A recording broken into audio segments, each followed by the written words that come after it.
ये है भारत की वो 5 मुस्लिम महिलाएं जिन्होंने भारत की आजादी के लिए अपना सब कुछ कुर्बान कर दिया। इन मुस्लिम महिलाओं ने भारत के लिए जो किया वो आज तक कोई नहीं कर पाया। भारत को आजादी दिलाने और उसे ताकतवर बनाने में इन मुस्लिम महिलाओं का बड़ा योगदान रहा।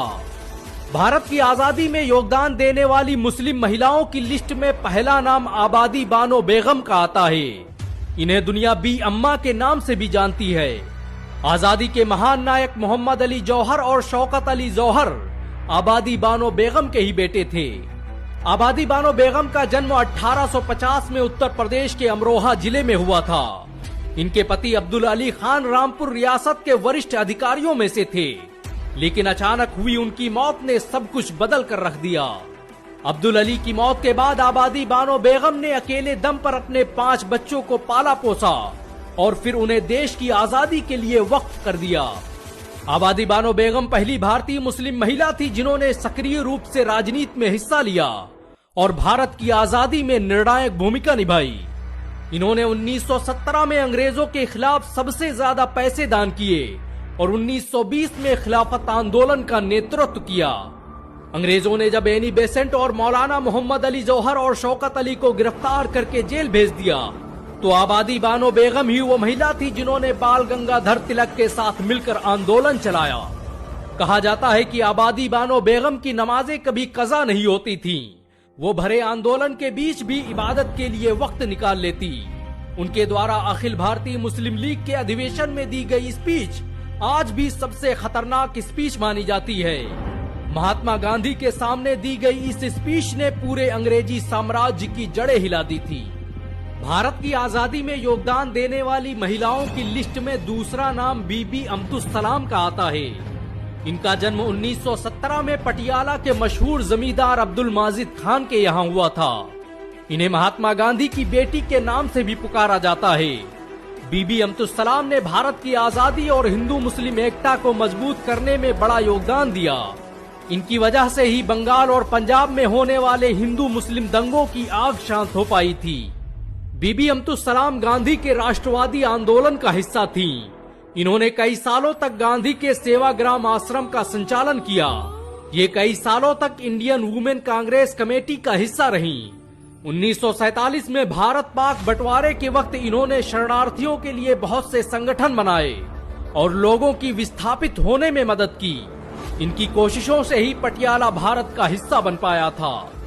भारत की आजादी में योगदान देने वाली महिलाओं की लिस्ट में तीसरा नाम बेगम हजरत महल का आता है।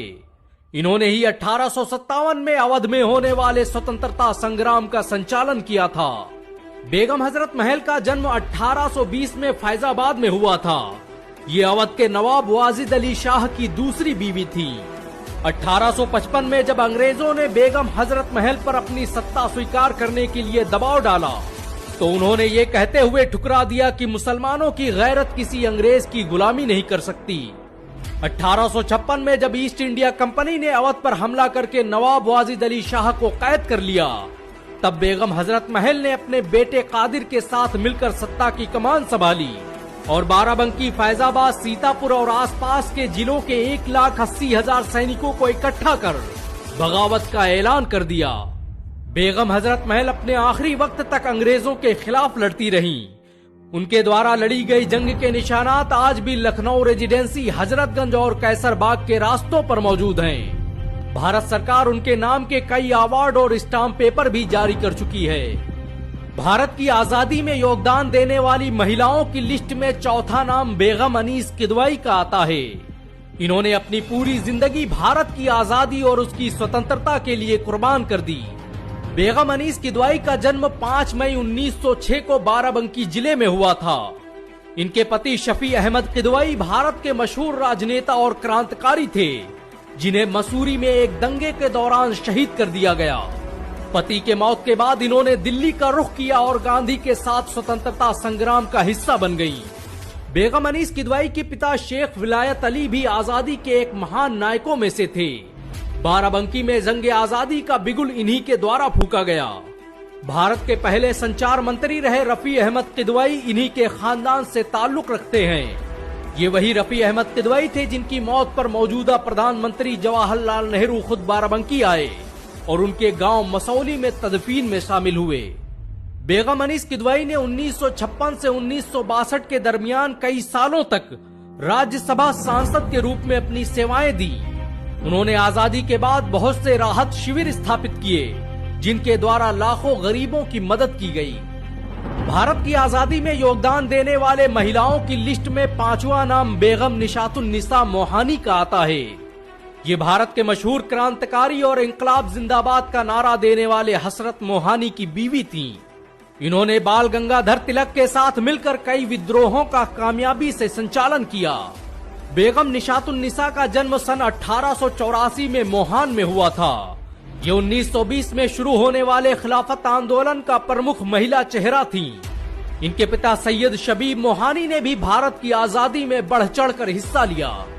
भारत में जब बहिष्कार आंदोलन की नींव पड़ी तो निशातुन्निसा वो पहली भारतीय महिला थी जिन्होंने अंग्रेजों के विरोध में भारत के पहले खादी स्टोर का उद्घाटन किया और अंग्रेजी सामान का बहिष्कार करने की रणनीति बनाई।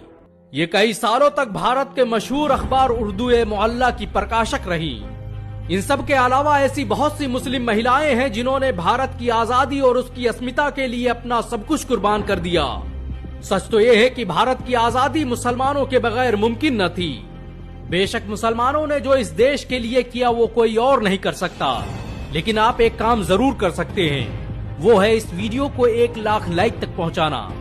अगर एक मुसलमान होने के नाते आपको गर्व महसूस हुआ हो तो इस वीडियो को लाइक और शेयर जरूर करें। ऐसी और वीडियो को देखने के लिए हमारे चैनल को सब्सक्राइब करें, घंटा जरूर दबाएं।